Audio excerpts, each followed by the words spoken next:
देवरानी कंजूस जेठानी मक्खी चूस। यह कहानी एक छोटे से गांव की है जहां एक घर में दो महिलाओं की दुनिया चलती थी, देवरानी और जेठानी। इस घर में एक विचित्र सा माहौल था जहां रिश्ते तो गहरे थे लेकिन एक दूसरे के प्रति नफरत भी बहुत थी। इन दोनों के बीच की लड़ाई, तकरार और मनमुटाव ने घर का माहौल कभी खुशहाल नहीं रहने दिया। अगर आप अपनी माँ से प्यार करते हो और उनको हमेशा खुश देखना चाहते हो तो चैनल को सब्सक्राइब करो, लाइक करो, हर हर महादेव कमेंट करो। बहुत ही जल्द आपको खुशखबरी मिलेगी। प्लीज वीडियो को लास्ट तक जरूर देखें। अब आगे सुने। देवरानी कंजूस। गांव में जहां बाकी लोग खुशहाल जीवन जी रहे थे, वहीं इस घर की देवरानी, जिसका नाम थी शांति, एक कंजूस और पैसे के मामले में अत्यधिक सतर्क महिला थी। उसके लिए पैसे का मतलब सब कुछ था। उसे एक एक पैसे का हिसाब रखना अच्छा लगता था और उसे यह विश्वास था कि जितना अधिक बचाया जाए उतना ही जीवन सुखमय होगा। शांति हमेशा यह कहती थी, पैसा कमा के खर्च करना नहीं, बचाना चाहिए। घर के हर खर्चे में उसे कटौती करने की आदत थी, चाहे वह कपड़े हो, खाना हो या फिर परिवार के लिए किसी चीज की आवश्यकता। शांति हमेशा यह सुनिश्चित करती कि उसका खर्चा जितना कम हो सके उतना कम हो। घर में रोटियां जलती रहती क्योंकि वह चूल्हे पर जलने वाली लकड़ी को कंजूसी से इस्तेमाल करती थी। मसाले भी बहुत कम डालती थी ताकि ज्यादा खर्च न हो। शांति का मानना था कि पैसे का मूल्य समझकर ही वह अपने बच्चों को अच्छे संस्कार दे सकती है। लेकिन उसकी इस कंजूसी से घर में कोई खुश नहीं था।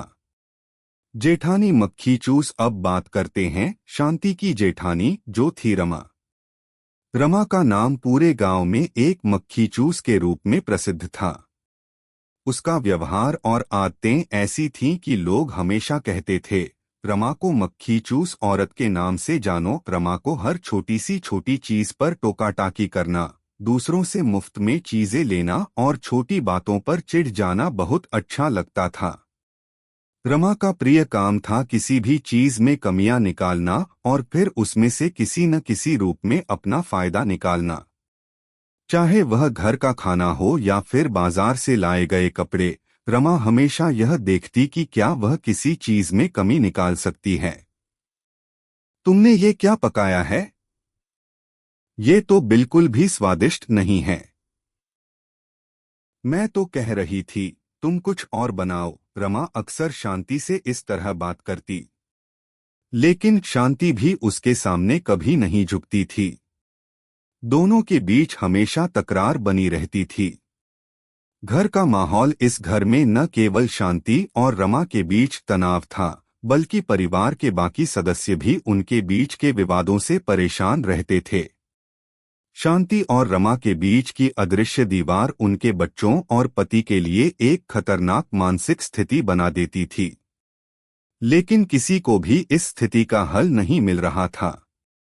दोनों महिलाएं एक दूसरे के खिलाफ अपने अपने तर्क प्रस्तुत करती और घर के बाकी सदस्य उन्हें समझने की कोशिश करते, परंतु किसी को भी सफलता नहीं मिलती। अगर शांति थोड़ा सा खर्चा बढ़ा देती तो घर का माहौल बदल सकता था, और रमा को अगर थोड़ी सी समझदारी आ जाए तो घर का सुख संसार फिर से खुशहाल हो सकता है। शांति के पति यशवंत हमेशा कहते थे, लेकिन रमा पर इसका कोई असर नहीं होता था। एक दिन का मोड़। एक दिन रमा और शांति के बीच लड़ाई इतनी बढ़ गई कि मामला घर के बाहर तक पहुंच गया। शांति ने रमा से कहा, तुम्हारी आदतें ठीक नहीं हैं। तुम हमेशा दूसरों को नीचा दिखाती हो और तुम मुझे हर समय तंग करती हो। रमा गुस्से में बोली, तुम्हारी कंजूसी ने तो घर का माहौल खराब कर रखा है। तुम समझती क्या हो? पैसे बचाने का मतलब यह नहीं है कि घर वालों की इच्छाएं ही पूरी न करो। यह लड़ाई इतनी बढ़ी कि पूरे गांव में चर्चा का विषय बन गई। लोग कहने लगे, इन दोनों की लड़ाई तो कभी खत्म नहीं होगी।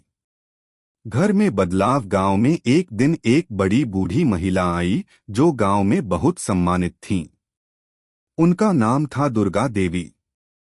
उन्होंने शांति और रमा की स्थिति को देखा और फिर दोनों से एक एक कर बात की।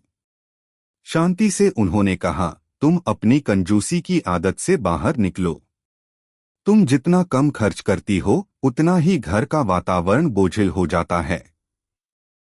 हर चीज का एक संतुलन होना चाहिए। फिर रमा से उन्होंने कहा, तुम्हारी आदतें ठीक नहीं हैं। तुम्हें हमेशा हर चीज में कमियां निकालने की आदत छोड़नी होगी। हर इंसान का अपना तरीका होता है और तुम दूसरों के तरीके पर सवाल नहीं उठा सकती।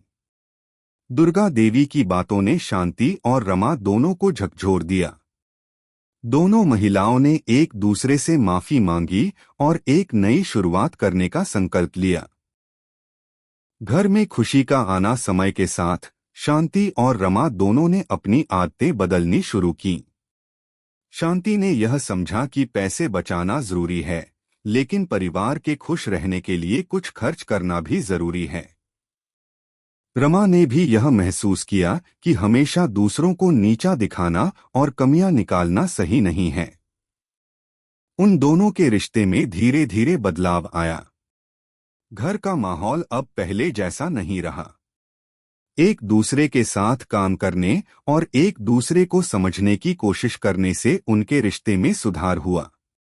अब घर में खुशियां थीं और परिवार के सदस्य खुशहाल थे। निष्कर्ष, यह कहानी हमें यह सिखाती है कि जीवन में संतुलन की आवश्यकता होती है।